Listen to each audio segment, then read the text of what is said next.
When Senator Alex Padilla pressed Kash Patel on whether dismantling the FBI's Foreign Influence Task Force was a wise move, it wasn't just about bureaucratic reshuffling.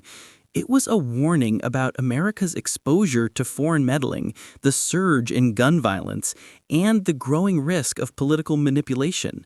And Patel's responses? They offered more ambiguity than assurance, raising fresh concerns instead of putting any to rest. Thank you, Mr. Chairman. Just on the budget point, I made this point before the committee the House just passed a budget that adds nearly $3 trillion to an already out-of-control debt. So if we do really want to spend money on defense or anywhere else, we got to be willing to pay for it. And I certainly go back through generations of bipartisan problems with this. You can't have a debt that size and keep coming back talking about how much money you're going to spend, whether it's defense or whatever your priorities are. And Mr. Secretary, you said the 99% down on border crossings and the border is secure.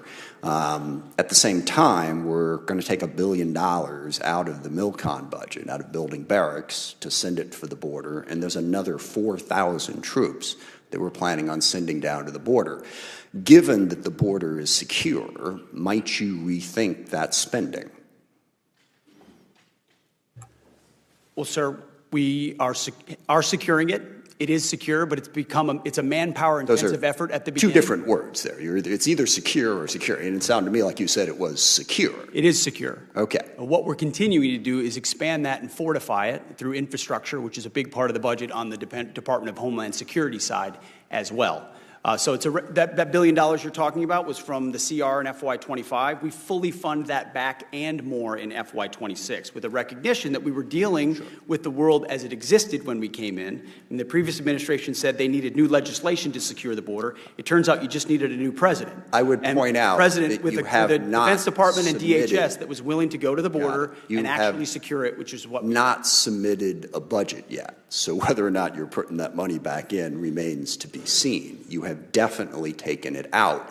And I think the obsession there, and I don't disagree, the border needed to be secure. But from a pure budget standpoint, let's just not keep the political focus on that. Let's make sure that we're funding some of the other priorities that we have. So when it comes back to acquisition reform and the chairman's point, it's our committee, certainly Congress is part of the problem. We set up a lot of requirements. Defense contractors are part of the problem. I'm curious, how would you get after reforming the culture at the Pentagon so that you can move faster, number one, and number two, how would you get after the defense contractors that push the requirements process? And specifically, what would you do about the requirements process to try to speed things up? Well, first of all, I think gold plating is a real problem. Sir. I mean, across the department. Interesting to use the word gold in this particular context, but yes, I agree with you, actually. We maybe could use a little bit more silver plating on occasion. A recognition that the 99% solution is oftentimes the enemy of the 85% solution that delivers 2 years sooner. And that's contractors and other companies wanting to do right, but trying to do too much and overpromise, and then they're under-delivering, and the warfighter not always wanting to do right. In some cases, just not wanting, always, just not wanting always. to make money, so, but yes. The change is also in acquisitions about people. You need reformers in these positions. I'm here to be a disruptor of those processes. Our deputy secretary has extensive business experience. The types of people we're bringing in as undersecretaries have been disruptors and innovators in the private sector who recognize that bureaucracy can be dysfunctional and needs to be disrupted. So it's taking outside-the-box unique approaches. I mean, virtual design is a big example. How many times are we going to build something physically that takes a year to build when you could use AI and computing power, design it virtually, identify the flaws and move more quickly, or create open architecture so you can. Our committee stands ready to work with you. I mean, there's 500 different things we can do, and we're doing them. Yeah, and I'm sincerely concerned about this. Is it the policy of the Department of Defense that we need to be prepared to take Greenland and Panama by force if necessary? Is this a policy that you have within the Department of Defense in accordance with the President's wishes? I heard what you said about those two countries and saying we need to worry about China. Well, we are worried about China. That wasn't my concern. China's malign influence in Panama. I was the recognition concerned with that us if China has saying control of that the using ports military or force malign to influence take another over the sovereign Panama, country's we territory. should pay attention to that. Right. So Panama is very key terrain that we've focused on, and we've been willing to focus So we on, should as take it. is Greenland. We should key take terrain. it by military force. They're important. I'm not going to Arctic- argue with the that. Arctic is I'm incredibly arguing with the important, and using adversaries are our trying to military gain- to take it by force. Our job at the DoD is to have plans. And Do you have a lot- plan for that?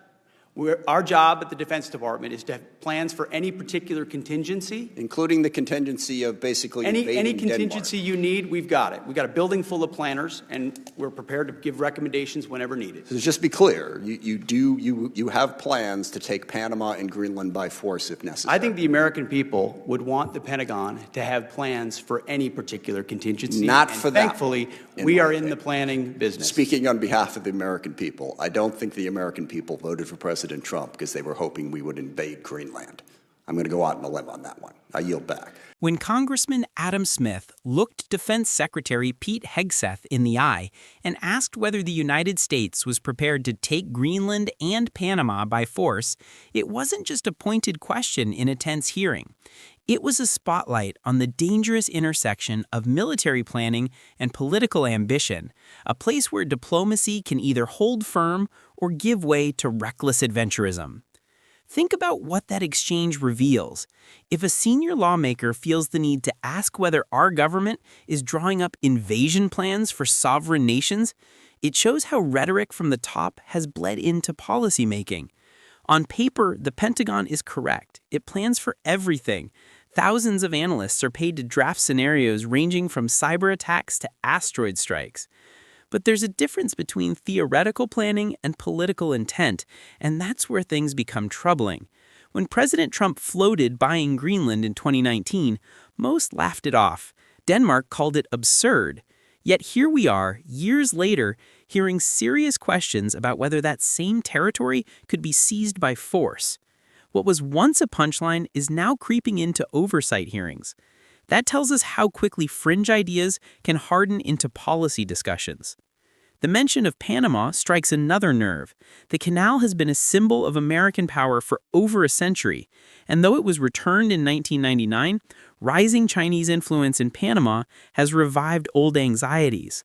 So when the Defense Secretary avoids ruling out military contingencies there, it echoes a long history of U.S. interventions in Latin America, where sovereignty was often secondary to strategic interests.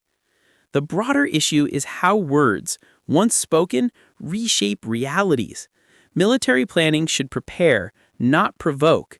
But when leaders casually raise the prospect of conquest, allies begin to worry, rivals grow suspicious, and what was once contingency starts looking like intent. History reminds us that wars rarely start with one deliberate decision. They often grow from unchecked rhetoric, bad assumptions, and the normalization of extreme ideas. What's at stake isn't just Greenland or Panama, it's America's credibility.